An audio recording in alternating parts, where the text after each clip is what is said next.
Bonjour à tous. Je suis un peu l'énergie aujourd'hui, est-ce que ça se voit? Non? Tant mieux. J'aimerais bien vous parler du changement radical d'ambiance que j'ai constaté chez Google. En fait, j'ai eu pas mal de discussions avec des gens de chez Google avant. Et là, quand j'y suis allé là-bas en physique, il y a tout qui s'est connecté. Et en fait, pour moi, c'est assez révélateur. Du coup, j'aimerais bien vous parler de cette anecdote de changement d'ambiance. Qu'est-ce qui se passe ici dans la Silicon Valley pour ce géant?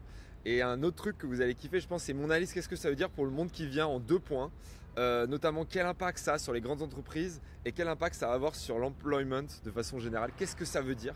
Et là-dessus, pour ça, je vais étayer avec une discussion que j'ai vue entre Gary Tan et donc le PDG de Y Combinator et PG, donc Paul Graham. Et je pense que vous allez trouver ça plutôt cool. Voilà, donc allez, let's go pour l'anecdote. J'arrive sur place.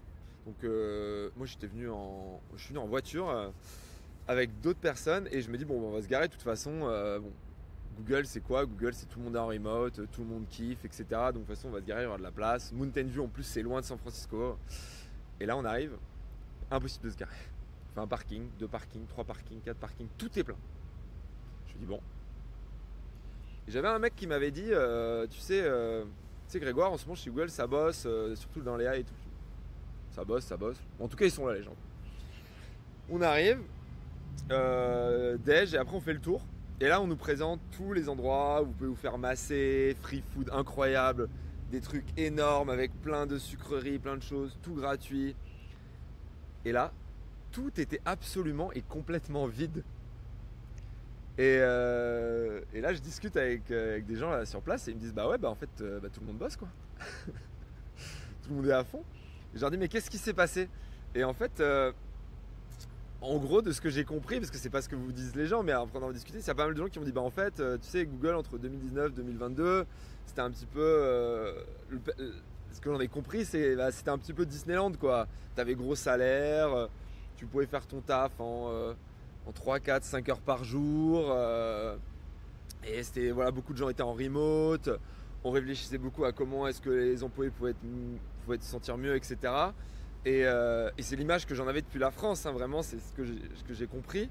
Et en fait, pourquoi? C'est parce que, et moi, ma théorie, c'est qu'en fait, il y avait une telle rente sur les ads, sur Google Ads, ça faisait tellement de marge que pour pas se prendre un procès pour abus de position dominante, il fallait qu'ils dépensent beaucoup d'argent, donc il fallait qu'ils aient beaucoup de gens, très intelligents, très bien payés, qui bossent à un rythme lent, du coup ça diminue la rentabilité et du coup ça leur évite de se faire démolir par l'État américain. Parce que la vérité c'est que si une entreprise fait 95% de rentabilité, tout le monde se rend compte que c'est un monopole. Alors que là ils disaient non mais on essaie d'innover, on a des équipes, etc. Et tout ça c'est fini. Là c'est les gens ils sont au taf. Au minimum il faut qu'ils soient la moitié du temps au bureau. Et la plupart des équipes stratégiques sont tout le temps au bureau. J'ai l'impression qu'on ressemble plus maintenant à un camp de commando et surtout ça délivre, ça ship des features. J'ai discuté avec Erwan là-bas, qui est un Français très talentueux, qui nous montrait ce qu'ils avaient shippé. Les gars, leur produit c'est de la balle. Et il nous parlait des fonctionnalités qui allaient bientôt sortir. Genre juste c'était brillant. J'étais en mode, je parle avec des startups toute la journée et ce que vous faites c'est brillant. Je vois pas un décalage entre ce que fait Google et ce que font des startups. Allez, c'est reparti pour le camion de pompiers en fond, merci, à chaque fois que je fais une vidéo. Et du coup, ça rigole pas quoi. Et donc en fait, on est passé du Club Med qui a une rente et qui doit faire des dépenses pour pas se faire éclater par le gouvernement américain pour une position de monopole, à une boîte qui innove, qui va vite, où les gens ils carburent quoi. Et qu'est-ce que ça nous apprend ça en fait? Parce que maintenant que vous le savez, vous dites bon bah c'est génial, ça a changé chez Google, mais qu'est-ce que ça veut dire pour moi? Qu'est-ce que ça veut dire pour ma boîte? Et bah ça veut dire une première chose, c'est que si une boîte comme Google pense, et pourquoi ils font ça? Parce qu'ils pensent que leur business peut disparaître. Ils pensent que c'est une menace existentielle. Vous faites pas ça si vous n'avez pas une menace existentielle. Et 2 choses. La première, c'est qu'ils se sont rendus compte que leur business, potentiellement des ads, à mon avis, doit chuter très vite. Et d'ailleurs, moi par exemple, je fais quasiment plus de recherche sur Google, je fais tout sur OpenAI ou sur Perplexity. Et je pense qu'ils voient ces stats. Et je pense qu'il y a beaucoup de business qui sont en train de constater ça ou qui vont le constater dans le futur. Et là, désolé mais la sirène là, ça déconcentre. Et la deuxième chose, c'est c'est une boîte qui était hyper bien placée pour les AI. Ils avaient DeepMind, je crois que c'était eux qui avaient DeepMind. Ils avaient des researchers. C'était une des boîtes qui était le mieux placée au monde pour prendre les AI et ils ont loupé le tournant. Et ils se sont dit mais comment est-ce que c'est possible qu'on loupe le tournant alors qu'on est aussi bien placé? Et à mon avis, le fait votre plus gros business qui fait une rentabilité énorme, des coûts qui sont gigantesques parce que vous voulez cacher cette rentabilité, et vous vous rendez compte que votre business va potentiellement se cracher en quelques années, et vous étiez au meilleur endroit et vous avez loupé le tournant, là oui en effet quand vous êtes directeur de Google, vous vous dites qu'il faut faire quelque chose. Et le problème c'est que moi je pense qu'il y a énormément de gros business qui sont dans cette situation aujourd'hui, qui peuvent disparaître en quelques années parce qu'il y a une accélération de l'histoire. C'est-à-dire on passe, pour moi le projet technologique avant ce qu'on faisait à 100 ans, maintenant on peut le faire en 10 et demain on fera peut-être en 2-3 ans. Et l'AI, on passe d'un modèle où en fait on avait l'impression d'avoir des innovations de rupture, mais en fait c'est ça la vraie innovation de rupture. Et Google l'a compris. Et qu'est-ce que ça nous apprend que des aussi gros business comme Google puissent se sentir menacés? C'est-à-dire que n'importe quel gros business, tous les gros business que vous voyez autour de vous, dites-vous que peut-être que dans 3 ou 5 ans ils seront plus là.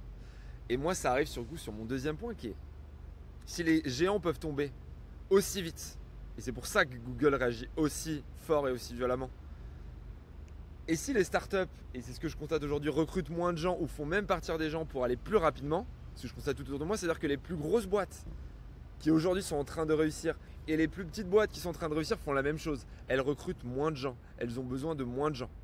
Et là il y a deux théories qui s'affrontent.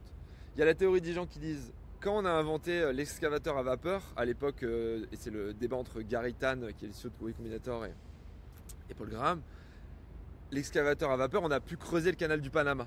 On n'a pas licencié des gens, on est juste passé de la pelle à, on a fait des choses plus grandes, plus beaux. On s'est dit, on va pouvoir creuser un canal alors qu'avant c'était impossible. Donc en fait, cette innovation technologique a fait qu'il y avait toujours autant de gens qui bossaient, on a juste délivré plus. Et il y a l'avis de Paul Graham qui dit, je suis pas sûr que ce soit comme ça parce qu'en fait on passe d'un monde où l'humain avec des innovations disruptives va vraiment plus vite à un monde en fait où c'est peut-être la première vraie innovation disruptive de l'histoire de l'humanité, qui est que c'est plus les humains qui vont aller plus vite, c'est quelque chose de complètement différent, l'IA qui va faire à la place des humains. Donc on passe d'un mode où en fait les hommes peuvent faire plus à c'est plus, où ce ne sont tout simplement plus les humains qui font. Et peut-être que l'outcome sera complètement différent de l'outcome qu'on a eu jusqu'à maintenant. Donc moi aujourd'hui, ce scénario où en fait on va avoir 10, puis 20, puis 30, puis 40, puis 50% d'unemployment parce que les géants vont tomber ou vont s'adapter, mais avec beaucoup moins de workforce, et où toutes les nouvelles boîtes qui vont exploser en fait auront des workforce beaucoup plus petites, et où en fait on va pas avoir des nouveaux tafs à donner aux gens qui auront plus de travail.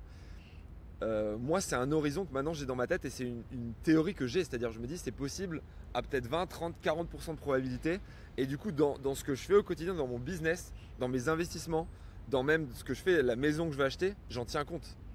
Et posez-vous la question, quel impact ça peut avoir? Voilà, je suis curieux de savoir vous ce que vous en pensez. Est-ce que c'est quelque chose que vous avez en tête? Est-ce que vous l'avez prévu ou pas? Est-ce que vous pensez que c'est complètement du bullshit et qu'en fait on va juste aller plus vite et que tout le monde aura toujours du taf et que juste l'humanité va arriver dans une ère d'abondance où on va pouvoir faire des choses de ouf? Voilà, ça m'intéresse vraiment de discuter avec vous en commentaire. Dites-moi. En tout cas, je vous laisse. Des bisous. Ciao.